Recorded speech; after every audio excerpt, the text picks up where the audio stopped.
अस्सलाम वालेकुम। बिस्मिल्लाहिर्रहमानिर्रहीम। डियर स्टूडेंट, बेटा आज जिस लेक्चर को हम पढ़ने जा रही हैं वो है सबक उर्दू क्लास 9th और उसका एक अफसाना है जिसका उन्वान है पंचायत। बेटा इस अफसाने के जो अफसाना पंचायत के उन्वान से हमारे सिलेबस का हिस्सा है, इसके मुसन्निफ का नाम है मुंशी प्रेमचंद। जैसा कि बेटा हम पढ़ चुके हैं कि मुंशी प्रेमचंद ऐसे मुसन्निफ हैं जिनका शुमार बड़े अफसाना निगारों में होता है। उन्होंने अपने अफसानों में हिंदुस्तान के मजदूरों और किसानों, ख़ास तौर पर देहात में रहने वाले मजदूरों और किसानों के जो है मसाइल को बड़ी खूबसूरती के साथ, खूबसूरत अंदाज के साथ बयान किया है। इस अफसाने में भी चुनाचे वो एक देहात के पहलू को उजागर करती है। पंचायत का जो एक उन्वान उन्होंने दिया है। बेटा हमने इस सबक में पढ़ा था कि मुंशी प्रेमचंद ने जो अपना एक अफसाना पंचायत लिखा है, इसमें दो दोस्त होती हैं। एक का नाम है शेख जुमन और दूसरा है अलगू चौधरी। दोनों के दरमियान बहुत गहरी दोस्ती थी।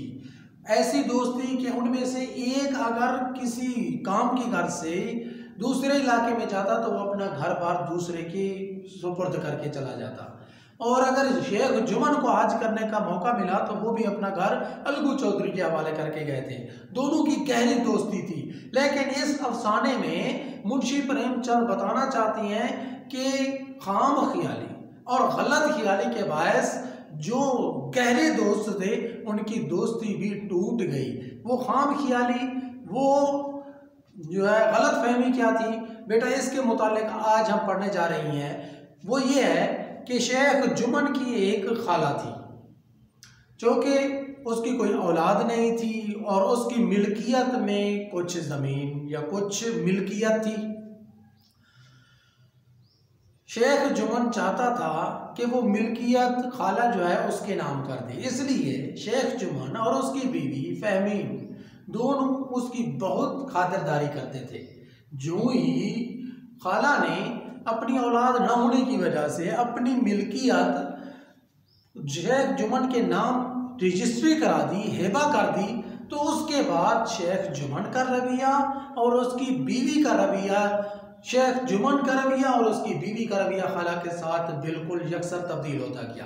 पहले जो अच्छे अच्छे सालन, चटपटे सालन और उसके बाद बड़ी बड़ी खिदमत क्या करते थे खाला की, अब ये कैफियत हो गई कि रोटी की मिकदार और सालन की मिकदार भी कम कर दी गई, यानी यकसर नज़रअंदाज कर दिया। हेबानामा की रजिस्ट्री होने के बाद शेख जुमन ने और उसकी बीवी ने जब कुछ अर्सा तक तो खाला ने इसी कैफियत को बर्दाश्त किया, लेकिन जब बर्दाश्त न हो सका तो उन्होंने शेख जुमन से मुखातिब होकर कहा कि मुझे तुम्हारे साथ रहना मुनासिब नहीं है मेरा, क्योंकि अब वो मेरी खिदमत नहीं हो रही जो होनी चाहिए थी। इसलिए आप ऐसा करें कि माहवार मुझे कुछ रकम दे दिया करें जिसके बायस मैं अपना खुद सालन या अपना खाने का इंतज़ाम खुद कर लिया करूँगी। लेकिन जब खाला ने ये कहा तो दूसरी तरफ शेख जुमन का ये रवैया था कि क्या पैसे जो है वो फलते फूलते हैं, यानी मेरे पास इतनी रकम नहीं है कि मैं आपको दे दूं और आप उस रकम से जो है ना अपने खाने पीने का इंतज़ाम कर सकें।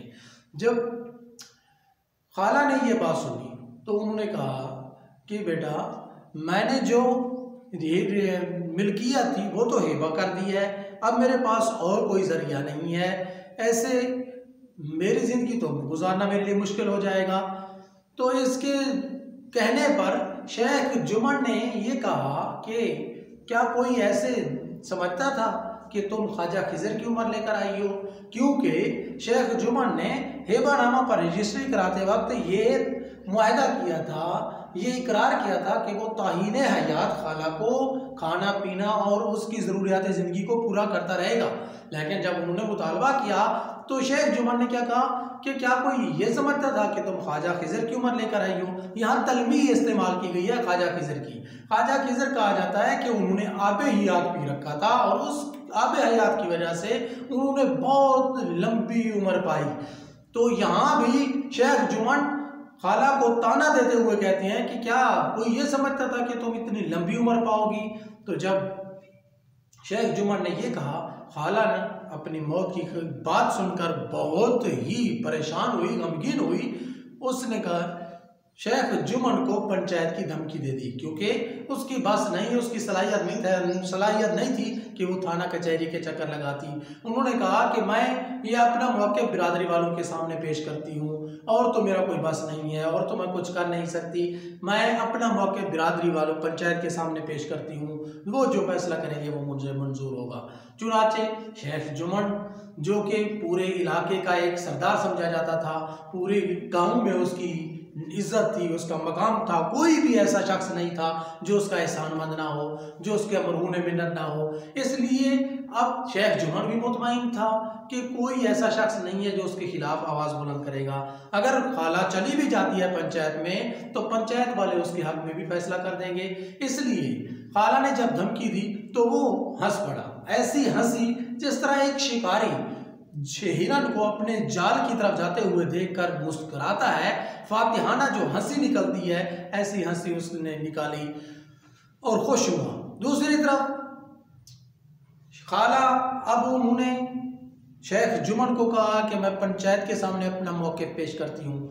चुनाचे रोज़ाना वो सुबह से लेकर शाम तक पूरे गांव का चक्कर लगाती और लोगों को अपने इस झगड़े के मुतालिक और शेख जुमन के रवैये के मुतालिक आगाह करती कि मैंने पंचायत बुलानी है, लोगों तुमने पंचायत में शिरकत करनी है और मेरे मौक़िफ़ को सुनना है, सुनने के बाद मेरी जो है ना दाद रसी करनी है। इसके लिए वो खाला हर शख्स के घर गई, दरवाज़ा खटखटाया और हर शख्स को अपने हाल सुनाने की कोशिश की।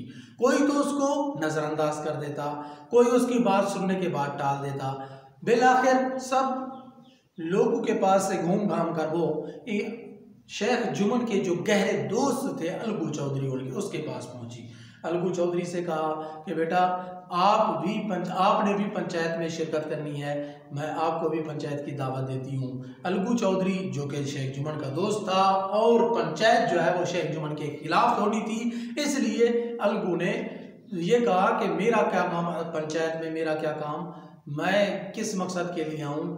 तो बूढ़ी खाला ने कहा कि एक गरीब को उसकी दाद रसी करा देना ये भी एक कार सवाब है, सवाब का काम है, तुमने भी शिरकत करनी है। चुनाचे शाम के वक्त पंचायत हुई, एक दरख्त के नीचे पंचायत लगाई गई।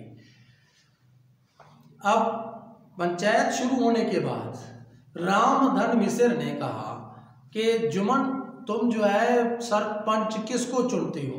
तो जुमन ने कहा कि मेरी तरफ से शेख खाला जो है जिसको चाहे सरपंच मुंतखब कर सकती है, मेरी तरफ से कोई एतराज़ नहीं होगा। चुनाचे खाला ने अलगू चौधरी को सरपंच मुकर्रर किया। जब शेख जुमन ने अलगू का नाम सुना तो वो बहुत खुश हुआ, क्योंकि अलगू चौधरी उसका गहरा और बहुत ही पुराना दोस्त था।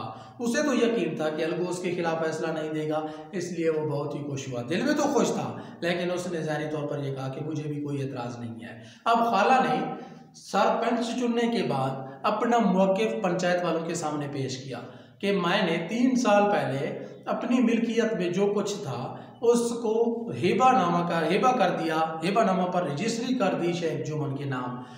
पहले तो मेरी खातिरदारी बहुत ही अच्छी होती थी, बड़ी खिदमत की जाती थी, लेकिन अब हिबानामा पर रजिस्ट्री होने के बाद मेरा खर्च कम कर दिया गया है। मेरे खाने पीने, अब तो मैं खाने को भी तरस गई हूँ, तो मेरी जो है दाद रसी की जाए। खाला का मौक़िफ़ सुनने के बाद अलगू ने शेख जुमन से मुखातिब होकर कहा कि जुमन, इसके मौक़िफ़ के मुकाबले में तुम्हारा क्या कहना है। तो शेख जुमन ने कहा कि औरतों के दरमियान तो ऐसी अनबन होती रहती है, वगरना खाला की हम अच्छे तरीके से खिदमत कर रही हैं, और बाकी रही ये बात कि हम अलहदा से खाला को खर्चा दे दे, तो ये मेरे पास की औकात नहीं है, मेरे पास इतने वसाइल नहीं है कि मैं उसको अलहदा खर्चा दे दूँ। तो उसका मौक़िफ़ सुनने के बाद अलगू चौधरी ने यह फैसला सुनाया कि खेतों से माकूल नफ़ा आता है। खाला की जो ज़मीन थी मिल्कियत में उस ज़मीन से जो नफ़ा आता है वो माकूल होता है, लिहाजा तुम्हारा हक बनता है कि तुम जो है खाला के माहवार ख़र्चे का इंतज़ाम कर दो।